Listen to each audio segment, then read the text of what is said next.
everybody. I've came across this gem.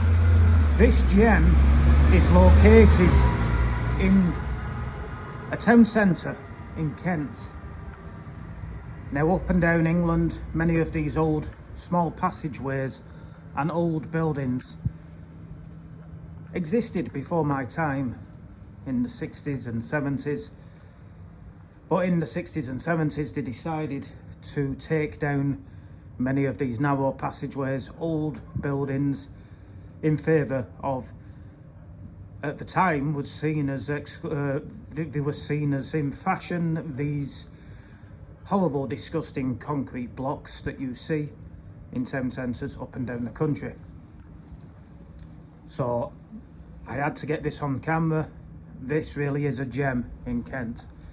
We've got old Kentish style terraced housing, very unique to this area of England, and very much Kent heritage. These Kentish cottages, Kentish cottages are quite. There's quite a lot of them in the still left in the county of Kent, the Garden of England, and look where it brings you out here. This is absolutely beautiful. Look at them buildings, look at the architecture. Very English, very Kent. Beautiful. And it brings you out here to the hub of the community. This is actually in a town centre in Kent. And at the hub of the community, we have a church. This is the Virgin St Mary's Church in the town centre of Ashford. It's a stunning. I love old churches, and it really does scream out English heritage. I mean, you see now, thanks to multiculturalism, a lot of foreign, no pun intended, but foreign religious buildings being built up and down the country, and many of I'm surprised because many of them religious buildings clearly they stand out. The writers, they don't fit in with the English buildings surrounding them, and they really do look out of place. So I'm surprised that they get planning approval. But yes, they probably get planning approval because the councils, many of which in the north are Labour councils, where these eyesores are built in the north of England, are of course Labour councils, and we all know what Labour stands for.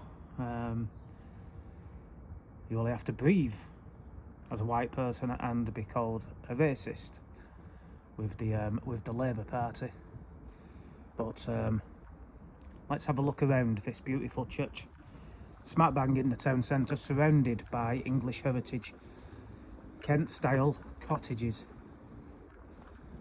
There we go, we can see the church on lights at the top of the church. It's a stunning piece of architecture, it really is.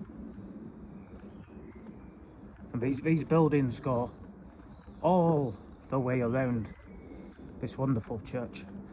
Down at the bottom there you can see some more modern architecture down there. So I think we'll walk the other way.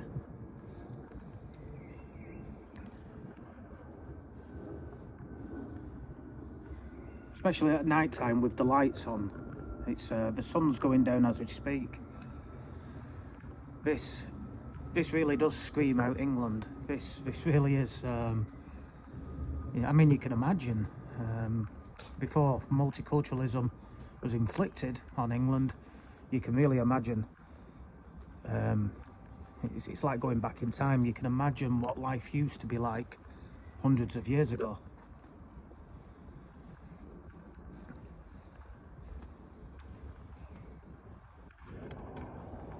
Just stop so it doesn't. Let's see if I can zoom out. There we go. That's better. I can get zoom out, zoom in, zoom out. Sorry about that.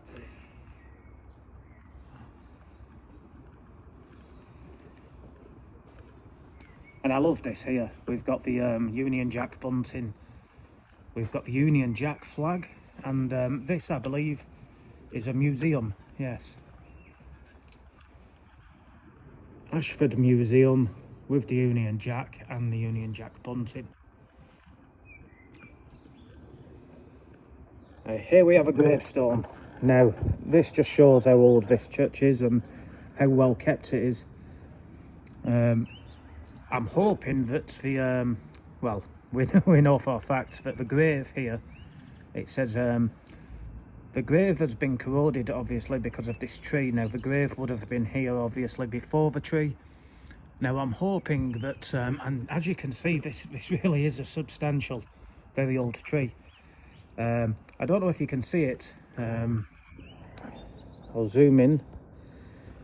I don't know if you can see there, but the grave has been corroded.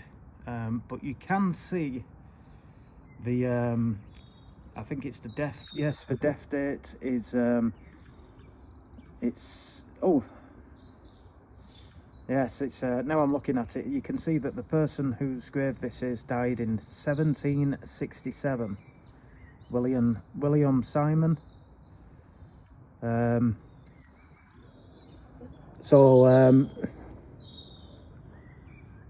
really am hoping that this tree self-seeded itself and has grown, because I think we all agree that it'd be a pretty stupid place to intentionally plant a tree. But this is amazing. This is history, ladies and gentlemen. English. This really does scream out England, Middle England.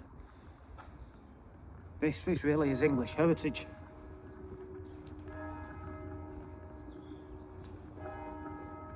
There's the church bells going. Someone's in there ringing the bells.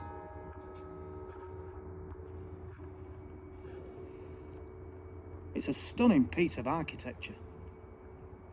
It really is.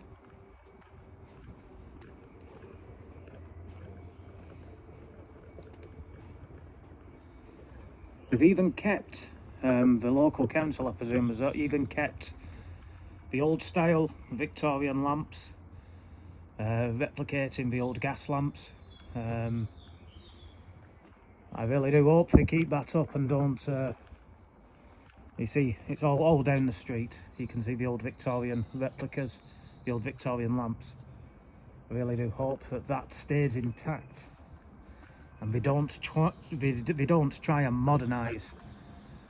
This is like going into a time machine. It really is beautiful. Oh, the lights are on, so they're not just ringing the church bells. Maybe they're doing a carol service, I don't know.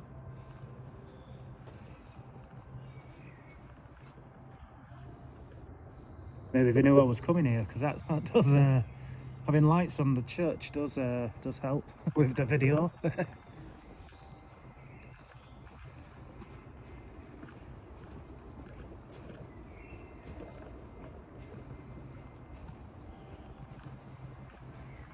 Continues all the way around, and oh look, there we go. Down at the bottom there, we have the old red telephone boxes, which are disappearing. Actually, I've noticed they are disappearing in many town centres for the modern perspex glass. These modern eyesores. Definitely a supporter of keeping the red phone boxes.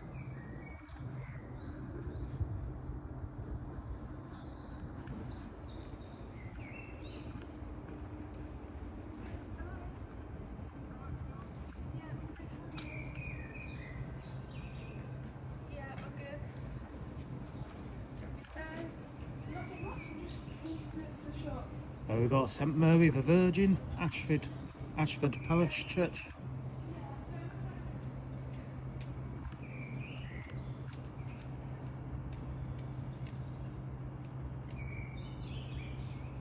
Really does look beautiful. Areas like these really do need protecting. We must be proud of our English heritage, our British heritage, and what makes this country and what has made this country what came before us. Now, we've not just been having the Project Fear pandemic narratives being thrown upon us since early 2020. In fact, early 2020, around the same time we had our country attacked by a Marxist ideology. We all remember Black Lives Matter, pulling down our statues. It was all being supported by the politicians, the mainstream media. It was the typical narrative: white man evil, white man bad, white man racist. This is all based on the Marxist ideology of oppressed versus the oppressor, victimhood, portraying out victimhood, race baiting narratives. The fact, it's quite clear that we've all seen the mainstream media's got onto it, the politicians, even Piers Morgan was very proud of his son going on the BLM marches. It's lunacy. It's lunacy that people support this Marxist ideology that was born in America, funded by George Soros and the Clinton Foundation, and it has a manifesto that it wants to rid the world of British heritage and attack Britain, and say that all white people are evil, racist, born racist, blah blah blah. Yeah. Then we saw this raving Marxist machine, these raving liberals, and a lot of these white young people that have been indoctrinated, weak-minded, and believe all the bullshit that is portrayed and thrown at them. And we saw them pulling down the statue of Edward Colston. Now, Edward Colston was a philanthropist. He made his money in the slave trade, but that was there was no issue in them times. This was a different time, a different era. This was a lot of people made the money in the slave trade, but he really did rebuild Bristol. He was a very rich man, and he went back to his home city, Bristol, and I don't think Bristol would be the city it is today if it wasn't for Sir Edward Colston. I don't know if he's knighted. I don't know if he's a sir, but he should be a sir. He should be a sir. And how long is it gonna be? They're running round removing our statues. I wonder how long. What's going to happen in 50 years' time if this continues and people don't stand up and speak out against it? Many people are scared of speaking out against it, but what's going to happen if this is accelerating, and this will carry on a long time after this pandemic has finished? How long is it going to be before they start saying British heritage, these buildings, these beautiful church buildings, are a representation of British heritage, English heritage, evil white man, racist white man, they must go?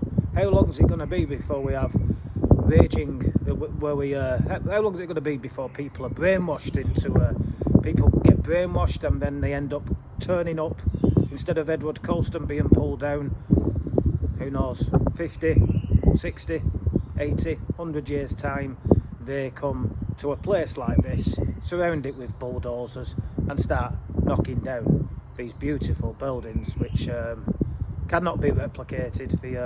The modern way of building is not anywhere near as good as the old-fashioned way, when these beautiful, beautiful buildings that scream out English heritage, Christian heritage, was built. Right, that was thirsty work, so I'm going to nip into the one of the local pubs in the town centre, the Witherspoons, just behind me, and refresh myself and reflect on one of the things I forgot to mention at the church was Edward Colston. His statue was removed. The perpetrators stood proudly outside just before they went in on trial. They stood outside the court with a sign saying, "We toppled Edward Colston." They proudly admitted to the crime of pulling down a statue in the city centre of Bristol, and the jury didn't convict them. They said not guilty to the crime of criminal damage removing a statue. Now that just shows you how deep this, I think Donald Trump referred to it as the deep state. That shows you how deep the cultural Marxist machine is, and how we can't rely on the courts now. That's clear. We can't rely on the courts, we can't rely on the justice system to protect our English heritage. It's down to the people not to buy into the bullshit and to counteract it. Speak your mind. Be proud to be English. Hope you enjoyed the video. Please like, share and subscribe if you already haven't done.